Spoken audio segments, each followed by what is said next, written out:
Herkese merhabalar, Entel Diyar'a hoş geldiniz. Ben Serkan Culu. Bu bölümde Alfred Hitchcock'ın efsaneleşmiş olan ve izlerken gözümüzü hiç ayırmadığımız Arka Pencere filminin incelemesini yapacağız. Hazırsanız başlayalım.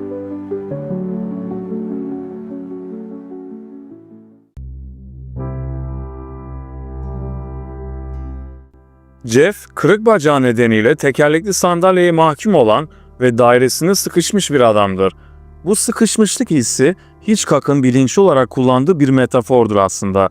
Jeff'in fiziksel hareketliliği engellenmiştir. Ancak bakışı ve gözlemleriyle kendine bir anlam alanı yaratır. Penceresinden izlediği dünyayı hem dışsal hem de içsel çatışmalarını yansıtan bir sahneye dönüştürür.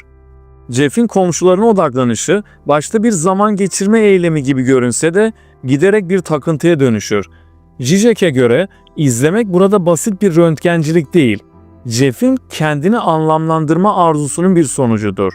Her komşu Jeff'in bilinçaltındaki farklı korku ve arzuları temsil eder. Örneğin hatırlarsanız dansçı kadının yani Miss Thorson'un canlı ve özgür hareketleri, Jeff'in Lisa ile yaşadığı ilişkiye dair güvensizliğini ve kendi pasifliğini ima eder. Öte yandan yalnız yaşayan kadının yani Miss Lonely Hearts'ın çaresizliği, Jeff'in Lisa ile birlikte olmayı reddetmesi halinde yaşayabileceği olası bir geleceği temsil eder. Başlangıçta Jeff'in bakışı daha çok bir arzu nesnesi gibi görünür. Lisa'nın zarif bir şekilde dairesine gelmesi, onu dış dünyadan soyutlayan bir sembol haline gelir. Sonunda Jeff'in Thorwald'ı takıntılı bir şekilde izlemeye başlaması, onu yalnızca bir gözlemci olmaktan çıkarıp aktif bir katılımcı yapma yolunda atılan ilk adımlardır. Bu süreç bir anlamda Jeff'in kimlik ve özgürlük arayışına dönüşür. Bu noktada Jeff ve Lisa arasında da bir dönüşüm başlar. Başlangıçta Jeff'in pasifliği, Lisa'nın aktif ve cesur tavırlarıyla zıtlık oluşturur. Ancak Lisa'nın Thorwald'a karşı gösterdiği cesaret, Jeff'in durumunu kabullenme ve dış dünyaya karşı pasif olma durumunu sorgulatır. Jeff'in Thorwald hakkında ilk ciddi şüphelerini dile getirdiği an, olayların hızlandığı bir dönüm noktasıdır. Artık gözlemleri yalnızca masum bir meraktan ziyade somut bir amaca dönüşmüştür. O da gerçeği ortaya çıkarmak.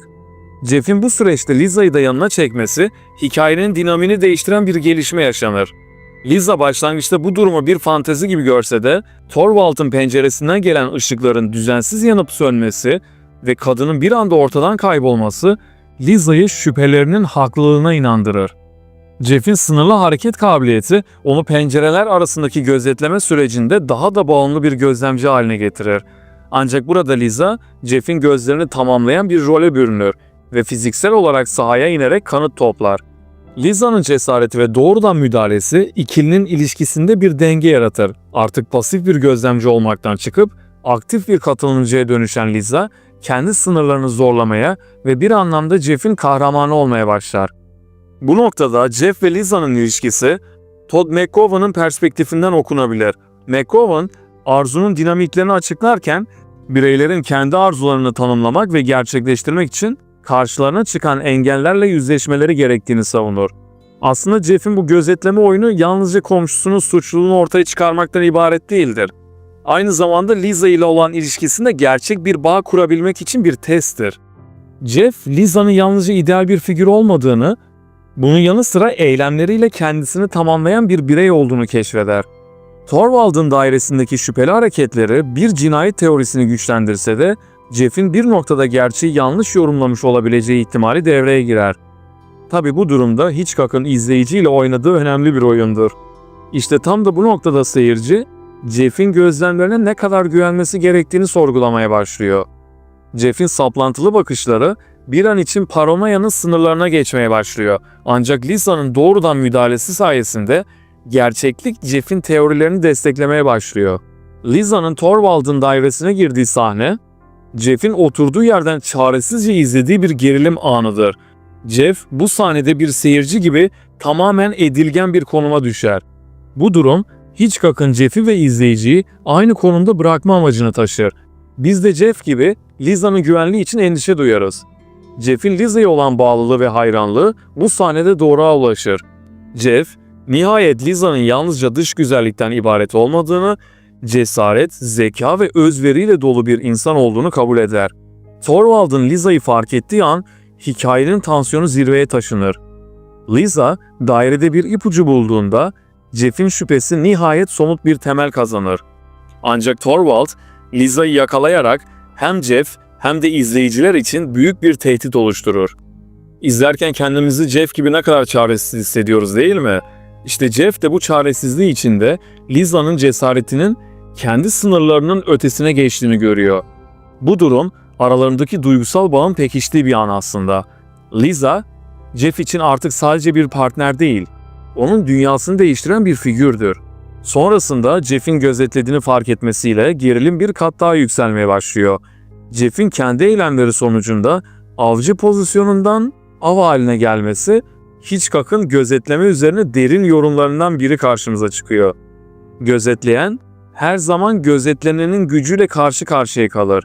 Bu durum, McGovern'ın izleyicinin sinemadaki konumu üzerine görüşleriyle de paralellik gösterir. İzleyici, her zaman hikayeye müdahale edemez. Ancak o müdahaleyi arzulayan bir varlığa dönüşür. Thorvald'ın Jeff'in yerini öğrendiği an, hem karakter hem de izleyici için bir hesaplaşma noktasıdır. Jeff, hareketsizliğiyle karşı karşıya kaldığında, bu gerilim yalnızca fiziksel değil, aynı zamanda psikolojiktir. Thorvald'ın Jeff'e yaklaşması, gözetlemenin sınırlarını acımasızca ortaya koyar. Jeff'in flash kullanarak Thorvald'ı yavaşlatması ise sinematik olarak harika bir semboldür. Işığı kontrol eden kişi, gerçeği de kontrol eder.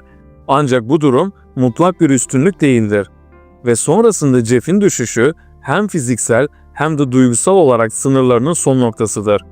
Jeff pencereden düşerek yere çakıldığında gözetlemenin sınırlarının fiziksel bir sembolüne dönüşmüştür.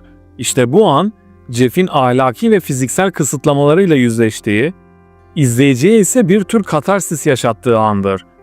Thorvald'ın etkisiz hale getirilmesiyle Jeff hem bir zafer kazanır hem de bir kayıp yaşar. Çünkü iki bacağı da alçıya alınmıştır. Yani tekrar gözetleme yapma imkanı kısıtlanmıştır. Bu da Todd McGovern'ın arzu ve eksiklik kavramını çağrıştırır bize. Fakat şunu belirtmekte fayda var. Todd McGovern'ın arzu ve eksiklik kavramı büyük ölçüde Lacan'ın teorilerinden türetilmiştir. Lacan, insanın özne olma sürecindeki eksikliği ve arzuyu merkezine alır. McGovern ise bu düşünceleri film teorisi ve sinema üzerinden genişleterek arzunun tatmin edilemeyen sürekli bir süreç olduğunu vurgular. McGovern'ın yaklaşımı tabii ki de Lacan'ın fikirlerine dayansa da bunları daha geniş bir kültürel ve sinematik bağlama yerleştirir. Bu sebeple Jeff, arzularının nesnesine ulaşsa da tatmin bulamaz. Tam aksine eksiklik ve sınırlılık daha da belirginleşir. Yani arkadaşlar dolayısıyla film, Jeff'in pencere kenarında başlayan ve yine orada sonlanan yolculuğunu hem bir bireyin hem de bir toplumun gözlemci olma arzusuna dair derin bir analiz olarak sunar. Zizek'in de belirttiği gibi bu arzu gerçeği bulma isteğiyle değil, gerçeğin kendisinden kaçma çabasıyla ilgilidir. Jeff'in hikayesi hem kendi arzularının hem de başkalarının hayatlarının birer yansımasıdır. Bu yansıma yalnızca pencereden görünen şeylerle sınırlı değildir. Aynı zamanda izleyicinin kendisine tuttuğu bir aynadır. Başka bir incelemede ve podcast'te görüşmek üzere, kendinize çok iyi bakın, hoşça kalın.